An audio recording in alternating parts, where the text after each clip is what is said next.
Dear viewers, study with Madhav के in shorts programme में आपका स्वागत है। आज का मुख्य उद्देश्य है कि स्वतंत्रता के पूर्व जो भी भू राजस्व व्यवस्था प्रचलन में था उसे समझना और उसके इम्पोर्टेंट पॉइंट को याद करना। पहला जो था वह था इजारेदारी व्यवस्था, जो कि 1772 ईस्वी में हुआ था। इसके बाद जो दूसरा व्यवस्था था वह अस्थाई बंदोबस्त का था। तीसरा जो था वह रैयतवाड़ी बंदोबस्त का था और चौथा जो था वह महालवाड़ी व्यवस्था या महालवाड़ी बंदोबस्त कहलाता है। तो हम एक एक करके चारों को देखेंगे और उससे इम्पोर्टेंट पॉइंट को याद रखेंगे। मैं बताऊंगा, आपको कहानी के रूप में सुनाऊंगा जिससे आपको याद हो जाए। सबसे पहले इजारेदारी व्यवस्था था क्या, इससे पहले मैं कुछ बताना चाहूँगा कि अंग्रेज़ जो आए थे वो उनका मुख्य उद्देश्य था कि यहाँ से लगान प्राप्त करना, कर वसूली करना भूमि पर। तो उनके लिए सबसे आसान व्यवस्था जो था वह इजारेदारी व्यवस्था हुआ करता था। तो 1772 में व्यक्ति संबंधित कौन है, तो वारेन हेस्टिंग्स इससे संबंधित व्यक्ति हैं जिन्होंने इस व्यवस्था का शुरुआत किया था 1772 में। हालांकि 1772 के बाद 1777 में इसमें चेंज लाया गया। मैं बताता हूँ क्या चेंज लाया गया। अब पहले याद रखें कि इजारेदारी व्यवस्था जो था 1772 ईस्वी में वारेन हेस्टिंग्स के द्वारा चालू किया गया। और इसका एरिया क्या था, किस जगह पे चालू किया गया, तो बंगाल प्रेसिडेंसी में इसे चालू किया गया।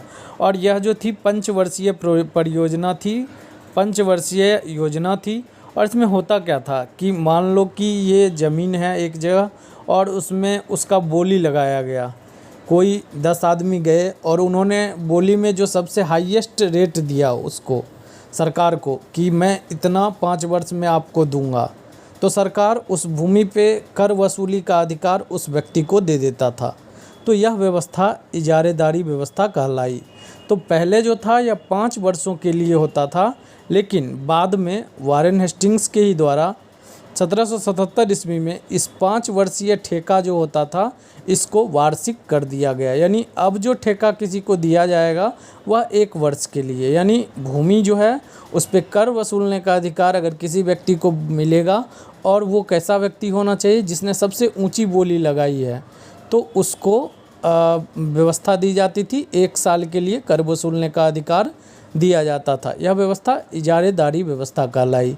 तो आगे धीरे धीरे सुधार होते चला। 1777 तक हम आ गए हैं। 1772 में इजारेदारी व्यवस्था लागू हुई, जो कि 5 वर्षों के लिए दिया जाता था ठेका पर कर वसूलने का अधिकार। बाद में उसको 1 वर्षों के लिए ठेके पे कर वसूलने का अधिकार दिया गया। आगे देखते हैं जो अपना अस्थाई बंदोबस्त है, इसमें क्या किया गया। ये लॉर्ड कॉर्नवालिस का उपज था, दिमाग की उपज थी, और इसमें साथ दिया था सर जॉन शोर और जेम्स ग्रांट। तो आपसे पूछा जाता है इस तरह से प्रश्न कि अस्थाई बंदोबस्त से कौन संबंधित नहीं है, तो आप याद रखेंगे कि ये 3 व्यक्ति अस्थाई बंदोबस्त से संबंधित हैं, लॉर्ड कॉर्नवालिस, जॉन शोर और जेम्स ग्रांट। और ये बहुत ही महत्वपूर्ण प्रश्न है। लागू कब किया गया, 1793 ईस्वी में। अब वही जो 1 वर्ष की व्यवस्था, 1 वर्ष के लिए ठेका दिया जाता था, उसको अब क्या किया गया वो मैं आगे देखता हूँ। पहले जगह देख लेते हैं, संबंधित जगह कौन कौन सा था। बंगाल, बिहार, उड़ीसा, वाराणसी और उत्तरी मद्रास। मद्रास पूरा नहीं, उत्तरी मद्रास, इन सब जगहों पे कर वसूली का एक नया प्रथा चालू किया गया जिसे अस्थाई बंदोबस्त कहा गया। अब होता क्या था इसमें, अभी तक जो कंपनी थी वह वार्षिक ठेका के आधार पर लगान वसूलती थी।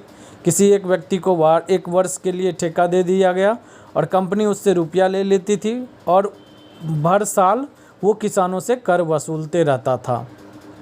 तो इसमें भी वही था कि सबसे ऊंची बोली जो किसान सबसे ऊंची बोली जो व्यक्ति लगाता था उसको ज़मीन पे अधिकार दे दिया जाता था।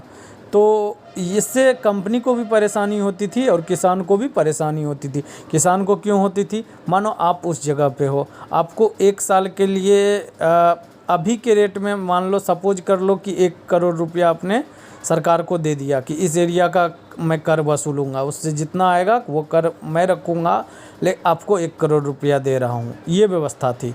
तो अब आप क्या चाहोगे कि उससे 2 करोड़ कमा ले, किसानों से आप ज़बरदस्ती कर लेना चाहोगे। तो यही परेशानी का सबब बना इस अस्थाई बंदोबस्त में।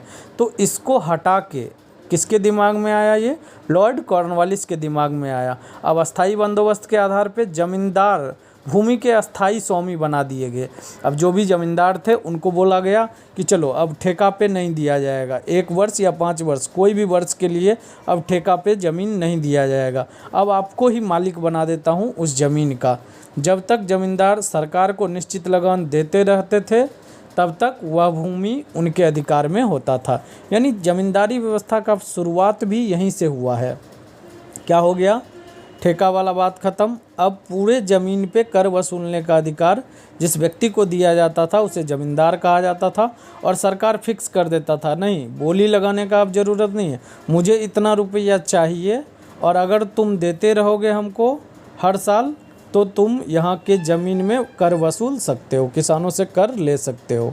तो ये व्यवस्था अस्थाई बंदोबस्त। अब देखो अस्थाई क्यों कहलाया, क्योंकि आप देख रहे हो जहाँ पे एक साल हर साल व्यक्ति चेंज होता था कर वसूलने वाला, वहीं पे अब जो है ज़मींदार को भूमि पर अधिकार दे दिया गया और वो कई सालों तक अंग्रेज़ों को जो कर देना रहता था, जो एक अमाउंट पूरे रकम देना रहता था वो पे करते रहता था और कई सालों तक एक ही व्यक्ति कर वसूलने का अधिकार प्राप्त कर लेता था उस एरिया का, इसीलिए इसे अस्थाई बंदोबस्त कहा गया।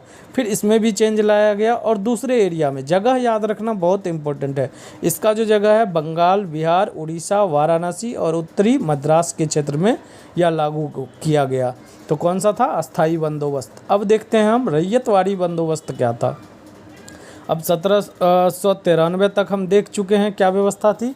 अब आगे रैयतवाड़ी व्यवस्था आई तो 1820 ईस्वी में रैयतवाड़ी व्यवस्था आई और इससे संबंधित व्यक्ति कौन थे, थॉमस मुनरो, जो कि उस समय बंगाल मद्रास प्रेसिडेंसी के गवर्नर हुआ करते थे। तो थॉमस मुनरो और अलेक्जेंडर रीड, इन दोनों के दिमाग की उपज थी यह रैयतवाड़ी व्यवस्था। चूँकि महलवाड़ी जो पहला जो व्यवस्था था अस्थाई बंदोबस्त, उसमें बहुत सारी गड़बड़ी देखने को मिला, किसानों का शोषण देखने को मिला। इसके बाद रैयतवाड़ी व्यवस्था लाई गई। मद्रास प्रेसिडेंसी में यह मुख्यतः चालू हुआ था। इसके लगभग कितना प्रतिशत भूमि, पूरा जो अंग्रेज़ों के कब्जा का भूमि था उसका लगभग 51% भूमि इस व्यवस्था के तहत लागू किया गया था।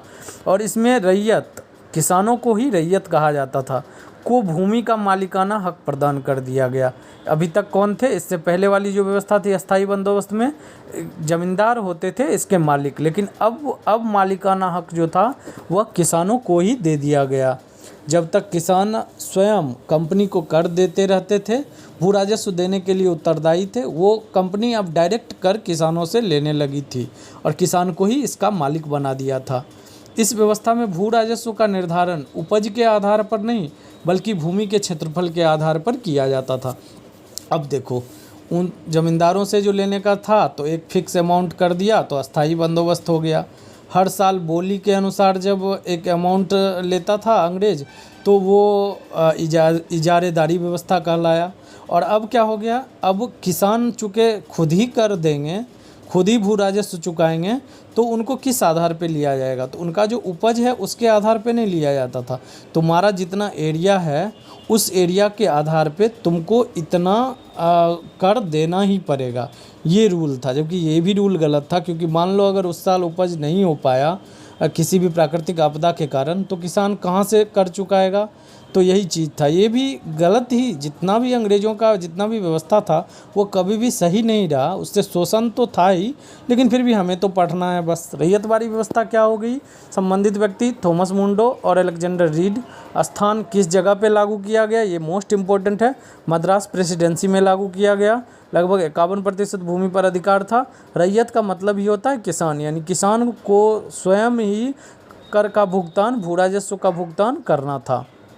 अब आगे बात आई कि भू राजस्व कितना देना होगा, इसका आधार उपज नहीं था, इसका आधार था कि आपके अंदर कितना क्षेत्रफल का भूमि है, उसके आधार पे आप कर देंगे। तो ये रैयतवाड़ी व्यवस्था थी। इसके बाद एक और इम्पोर्टेंट व्यवस्था थी महलवाड़ी व्यवस्था। तो इसके लिए जो व्यक्ति प्रसिद्ध है उसका नाम है हॉल्ट मैकेंजी, और उसने ही यह महलवाड़ी व्यवस्था लागू किया। और किस स्थान पे लागू हुआ, मध्य प्रांत, आगरा और पंजाब के क्षेत्र में इसे लागू किया गया। अब इसका उद्देश्य क्या था और इसमें कितने प्रतिशत भूमि पर लगभग ये व्यवस्था लागू की गई थी। उस समय अंग्रेज़ों के अंदर जो भूमि थी उसका लगभग 30% भूमि पर यह महलवाड़ी व्यवस्था लागू किया गया। अब उसने पर्सनल किसान से बात नहीं, अब गांव के आधार पर। महाल का अर्थ ही होता है गांव। इस व्यवस्था के अंतर्गत गांव के मुखिया के साथ सरकार का लगान वसूली का समझौता होता था। अब गांव का जो मुखिया है उससे समझौता हो गया कि तुम अपने गांव का इतना लगान दोगे। महालवाड़ी व्यवस्था के तहत लगान का निर्धारण महाल या संपूर्ण गांव की उपज के आधार पर किया जाता था। अब ये महालवाड़ी व्यवस्था में क्या, जैसे वहाँ पे किसान का जितना क्षेत्र होता था, जितना भूमि उसके अंदर होता था, उसके आधार पे भू राजस्व लिया जाता था। अब यहाँ पे कैसे लिया जाएगा, चूँकि महालवाड़ी व्यवस्था है यानी गांव का जितना भी उपज हुआ पूरे गांव का, उसके आधार पे भू राजस्व लिया जाता था। तो यही इम्पोर्टेंट पॉइंट थे, इसे आप याद रखिएगा। ऐसे ही अन्य शॉर्ट वीडियो पाने के लिए आप हमारे चैनल को सब्सक्राइब करें और आप वीडियो को ज़रूर शेयर करें अगर आपको वीडियो अच्छा लगता हो। इससे हम मनोबल होता है हमें कि और वीडियो बनाया जाए। तो ऐसे ही अन्य शॉर्ट वीडियो पाने के लिए कृपया चैनल को सब्सक्राइब करें, दोस्तों के बीच वीडियो शेयर करें।